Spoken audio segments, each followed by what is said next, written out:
নমস্কাৰ। পানবজাৰ থানালৈ আহিলো। সাংবাদিক দিলৱাৰ হুছেইন মজুমদাৰ তেখেতক 9 ঘণ্টা ধৰি থানাত ভৰাই ৰখা হৈছে। চোৰ ডকাইত ভৰা দি গেট বন্ধ কৰা আছে। সাংবাদিকসকল ইয়াত আছে। তেওঁ পৰিবাৰে তেওঁ যেহেতুকে এজন ডায়েবেটিক পেচেণ্ট, পৰিবাৰেও লগত ঔষধ লৈ আহিছে, অলপ খানা লৈ আহিছে। বহু সময় তেওঁ বহু তৰ্ক বিতৰ্ক কৰাৰ পিছতো ভিতৰত সোমাব দিয়া নাছিলে, কিন্তু বাহিৰত যেতিয়া সাংবাদিকসকলে অলপ তৰ্ক বিতৰ্ক কৰিলে তেতিয়া লগে লগে বহু ফোনাফোনি কৰা হ'ল, টুইট কৰা হ'ল। তাৰপিছত তেওঁ গৈ পৰিবাৰক গেটটো খুলি দিয়া হ'ল। তাৰপিছত ঔষধখিনি দি পেলাই পৰিবাৰ ওলাই আহিলে। এতিয়া মই কথাটো কৈছো, মানে এইটোৰ পৰা সকলো অসমৰ সাংবাদিকেই নহয়, সকলো মানুহ সাৱধান হ'ব হ'ল। হিমন্ত বিশ্ব শৰ্মাই আজি দুদিনমানৰ আগতে এটা কথা কৈছিলে যে আপোনালোকে বিজেপি হওক, বিজেপি হলে টিআৰপি বাঢ়িব, সকলোকে বিজেপিকৰণ কৰিব বিচাৰিছে। কিন্তু সকলোকে বিজেপিকৰণ কৰাৰ যিটো পন্থা, মানে আমাৰ সাংবাদিকসকলে নিৰপেক্ষ, বহুত সময়ত মানুহে কয় যে নিৰপেক্ষ সাংবাদিকতা নকৰে, কিন্তু নিৰপেক্ষ সাংবাদিকতা কৰিবলৈ হলে আপুনি জেল ভাত খাবলৈও সাজু থাকিব লাগিব। মই সেইকাৰণে এটা কথা কৈছো, এইটো এটা খুব ভয়ংকৰ এটা পৰিৱেশ আহি পৰিছে য'ত আপুনি স্বাধীনভাৱে কথা ক'ব নোৱাৰে। মই দীঘলীয়া নকৰি এটা কথাই কৈছো, এইমাত্ৰ দিলৱাৰ হুছেইনৰ পৰিবাৰক লগ পালো, সাংবাদিকসকলক পানবজাৰ থানাত লগ পাৰি মই ঘৰলৈ গৈ আছো। কিন্তু এনেকুৱা এটা পৰিৱেশ হৈছে, ক'ত কেতিয়া কাক কেনেকে মুখ বন্ধ কৰা হয় এইটো এটা কিন্তু কোনেও গম নাপায়।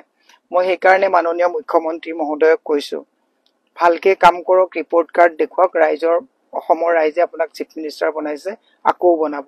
কিন্তু এনেকে পুলিচ লগাই আজি তাৰিখত বিধানসভাত বিধায়ক সুৰক্ষিত নহয়, পুলিচ সুৰক্ষিত নহয়।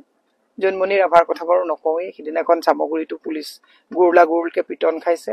এনেকুৱা এটা পৰিৱেশত কোন দিশে গতি কৰিছে ই এক ডাঙৰ কথা।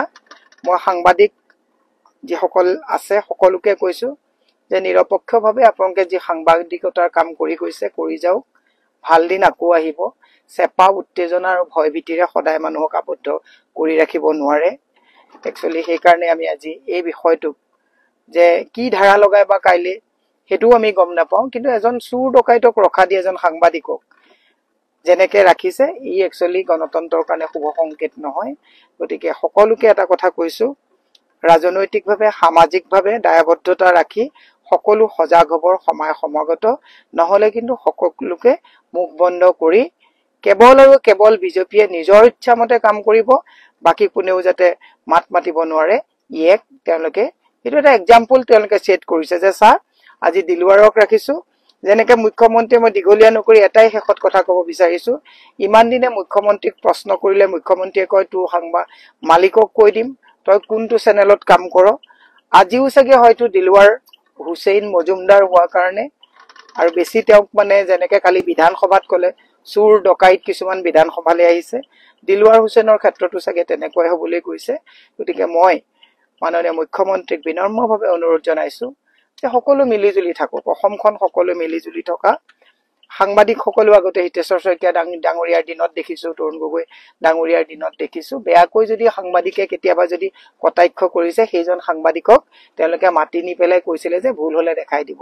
আৰু আজি তাৰিখত যিবিলাক ভুল হৈছে, দুৰ্নীতি হৈছে, এই কথাবিলাক যদি সাংবাদিকে বাতৰিৰ যোগেতে পৰিবেশন কৰিছে, হয় এডভাৰটাইজ দিয়া বন্ধ কৰি চেনেল বন্ধ কৰি দিয়া হৈছে আৰু ভয় ভীতিৰে তেওঁলোকক আবদ্ধ কৰা হৈছে। গতিকে মই দীঘলীয়া নকৰি সকলোকে কৈছো, ৰাইজ ৰাজনৈতিকভাৱে সজাগ নহলে প্ৰতিজন মানুহৰ কাৰণে এক ভয়ংকৰ অশনি সংকেত আহি আছে। ধন্যবাদ, শুভৰাত্ৰি।